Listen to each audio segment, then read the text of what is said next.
പറയാനുള്ളത് നാളെ വീണ്ടും അവസാന ദിവസം നാളെയാണ്. നാളെ അല്ലേ? ഞങ്ങൾ ഇവിടുന്ന് ഇറങ്ങൂല.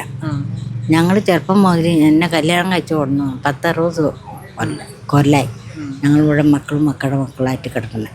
ഞങ്ങൾ കാരണന്മാർ കാലത്തുള്ള സ്ഥലമാണ്. അവരുടെ സ്ഥലം അവിടെ പുറമ്പോക്ക് കിഴക്കമ്പലം പഞ്ചായത്താണ്. ഞങ്ങളുടെ വാഴക്കുളം പഞ്ചായത്താണ്. ഞങ്ങൾക്ക് വെള്ളക്കാരം പെരക്കാരം കുടിരി എല്ലാ പെര പഞ്ചായത്തിൽ നിന്ന് തന്ന പെര. ഈ പെര 3 ഈ പെര ഞങ്ങൾ പൊളിച്ച് പണിതതാണ്. പഴയ പെര ഇടിഞ്ഞു പോയിട്ട് അതൊക്കെ അവർ മിണ്ടിയില്ല. അവർ ഇപ്പം പണിത് കഴിഞ്ഞപ്പോൾ ഞങ്ങൾ ഇറക്കാൻ പറഞ്ഞാൽ ഞങ്ങൾ അങ്ങോട്ട് ഇറങ്ങിപ്പോവും. അത് പറ. നാളെ 700 പോലീസുകാരൊക്കെ വരുന്നത് കേട്ടു. അപ്പോൾ എങ്ങനെയാണ് പ്രതിരോധം? എനിക്കറിയാൻ പാടില്ല. 700 പോലീസ് വരാണെങ്കിൽ ഞങ്ങൾ ഇവിടുന്ന് ചവുള്ളൂ. ഞങ്ങളെ കൊല്ലും. ഞങ്ങളുടെ മക്കളൊക്കെ ചവിട്ടി കൂട്ടി മിഞ്ഞാന്ന് TV കണ്ടില്ല, അതൊക്കെ വലിച്ച് ചീറ്റിച്ച്. ഒരു 35 വയസ്സായ കൊച്ചായിരുന്നു. ആ കൊച്ചിനെ വലിച്ച് ചീറ്റിച്ച് ആംബുലൻസ് കൊണ്ടുപോയ. പെണ്ണും കൂടെയല്ല, പെണ്ണുങ്ങൾക്ക് പിടിക്കേണ്ട കാര്യമുള്ളത് ആണെ പിടിച്ച. ആണ 2 കാലിനും പിടിച്ച് 2 കൈക്കും പിടിച്ച് വലിച്ച് ചീറ്റിച്ച് വണ്ടി കയറ്റി. ഈ ആംബുലൻസിന് ആരാ അധികാരം കൊടുത്താൽ? ഞങ്ങളുടെ പിള്ളേരൊക്കെ തല്ലി ചതിച്ച് അവർ വന്ന് ഞങ്ങൾ ഇറങ്ങാൻ പറഞ്ഞാൽ എങ്ങനെ ഇറങ്ങണം? നിങ്ങൾ പറ. ഞങ്ങൾ ഇറങ്ങില്ല. ഞങ്ങൾ ഇവിടെ ഇതിൻ്റെ അകത്ത് ഞങ്ങൾ അച്ഛനൊക്കെ കുഴിച്ചിട്ടാണ്. എൻ്റെ അകത്തന്നെ അച്ഛൻ അമ്മ അനിയൻ എന്നൊക്കെ കുഴിച്ചിട്ടാണ്. ആ സ്ഥലത്ത് ഞങ്ങൾ എങ്ങും പാനില്ല.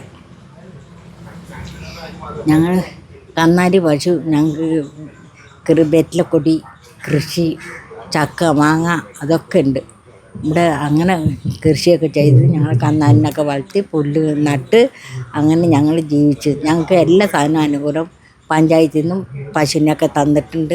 ഞങ്ങൾ വളർത്തി അങ്ങനെ കർഷകരായി ഞങ്ങൾ എന്നും മണി. ഞാൻ ഇപ്പം ഈ കരി എനിക്ക് ഷോക്ക് വന്ന് 5 കൊല്ലമായി. കിടപ്പ് കിടന്ന് 2-3 കൊല്ലം കിടന്ന് മാറിയപ്പോൾ ഞാൻ തൊഴിലുറപ്പിന് പോയി. ഇപ്പോൾ തൊഴിലുറപ്പിലും പെൻഷൻ കാശും കൊണ്ടുമൊക്കെ ഞാൻ മരുന്ന് മേടിച്ച് ഇന്ന് കഴിയാണ്. മക്കളൊക്കെ കെട്ടിച്ചു കൊടുത്തൊക്കെ പെണ്ണ, ഒരാണ് മാത്രമുണ്ട്. ചെയ്യും എനിക്കറിയാൻ പാടില്ല. ഞങ്ങൾ പോവില്ല. നാളെ ഒരു പോസിറ്റീവായിട്ടുള്ള ഒരു വിധി വരും ചെയ്യുന്നു. വിധി സർക്കാർ ഭൂമിയാണ്, പുറമ്പോക്കാണെന്ന് കണ്ട് കളക്ടർ അളക്കാൻ പറഞ്ഞേക്കണ്ട. ഇത് അളന്ന് തിട്ടപ്പെടുത്തി ഞങ്ങളുടെ പെര പണ്ട്. അല്ലെങ്കിൽ ഈ പെര പണിയുമ്പോൾ അവർ പറയേണ്ടിയിരുന്നു. അവരപ്പം കേസ് നടത്തിക്കൊണ്ടിരിക്കുക. അപ്പം ഞങ്ങളുടെ പറയണം. അവർ പറഞ്ഞില്ല, ഞങ്ങൾക്ക് നോട്ടീസ് തന്നില്ല, ഒന്നും തന്നില്ല. ഞങ്ങൾ പിന്നെ അങ്ങനെ അറിയണേ? സർക്കാരിൻ്റെ ഭൂമിയാണെന്ന് ഓർത്ത് ഞങ്ങൾ കിടന്നല്ലേ ഈ 50 കൊല്ലം വരെയും കിടന്ന ഒരു വ്യക്തിയുടെ സ്ഥലത്ത് ഞങ്ങൾ ഇത്രയും നാളും കെടുത്തു. അങ്ങനെ 50 കൊല്ലം വരെ. കാരണം ഞങ്ങളുടെ അച്ഛൻ്റെ കാലം വരെയുള്ള ഇവിടെ അമ്പലമുണ്ട്, സർപ്പമുണ്ട്, ഒക്കെ ഉണ്ട്.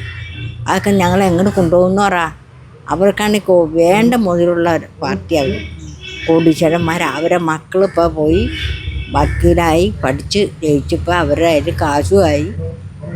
ഞങ്ങളെ തല്ലി ഇറക്കാനായി. ഞാൻ ഈ പാവങ്ങളെ തല്ലി ഇറക്കാൻ എങ്ങോട്ട് പോകും? ഈ സർക്കാരല്ലേ തീരുമാനിക്കണ്ടേ? 700ഓളം പോലീസുകാർ വരുമ്പോൾ നിങ്ങൾ എങ്ങനെയാണ്? പോലീസുകാർ വരുമ്പോൾ എന്തോരം വന്നോട്ടെ. ഇവിടെ വേണ്ട സ്ഥലമുണ്ട് നിൽക്കാൻ. വണ്ടിയും വരും, വയറിഞ്ചും വരും. 14 ദിവസം വന്ന് വയറിഞ്ചിനും വന്ന് വെള്ളം വണ്ടിയും വന്നപ്പോൾ ഞാൻ പറഞ്ഞു, ഞങ്ങൾക്ക് പാടില്ലാത്ത നിങ്ങൾ വെള്ളം അടിക്കരുത്, ഞങ്ങളെ ഉപദ്രവിക്കരുത്, അവിടെ നിന്ന് നിങ്ങളുടെ കാര്യങ്ങൾ നേടിക്കോ, ഞങ്ങൾ ഇവിടെ നിന്ന് നേടിക്കോളാം. ഞങ്ങൾക്ക് ഈ പാർട്ടിക്കാരൻ ഞങ്ങൾ നേടി തന്നതാണ്. 700 പോലീസ് വന്നാലും തല്ലി തുറന്നാലും ഇതിൻ്റെ അകത്ത് കയറിയാലും ഞങ്ങൾ ഈ വീട്ടിൽ നിന്ന് പോകില്ല. ഞങ്ങൾ ഇതിൻ്റെ അകത്ത് കിടന്ന് മരിക്കും. ഞങ്ങൾ എങ്ങോട്ട് പോകാനാന്ന് പറ. ഒരു വീടില്ല, കുടുംബമില്ല, ഒന്നുമില്ല. അല്ലെങ്കിൽ അവർ ഞങ്ങൾക്ക് കുറച്ച് സ്ഥലം തരണം. മാറുന്നതിന് പകരമായിട്ട് അവരൊന്നും തരൂല. നിങ്ങൾ മാറുന്ന പറഞ്ഞ എങ്ങടെ പോണേ? ഞങ്ങൾ അങ്ങോട്ട് പോയ റോഡ് കനാര്, പിന്നെ എവിടെയാണ് കിടക്കണേ? എവിടേക്കാ പോകണ്ടേന്ന് ചോദിച്ചില്ലേ? ചോദിച്ചാൽ അവർ അതിൻ്റെ ഉത്തരം അവർ തന്നെ.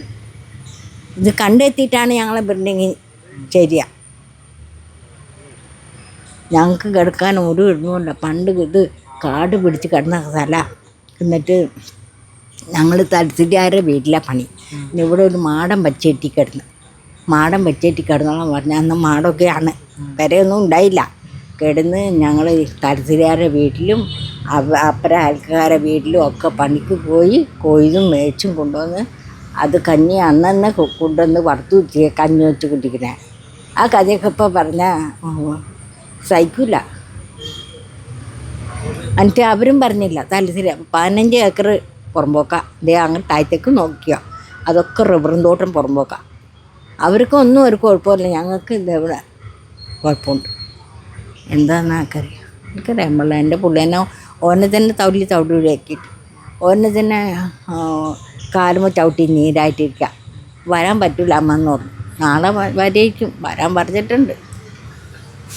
ശരി. ആ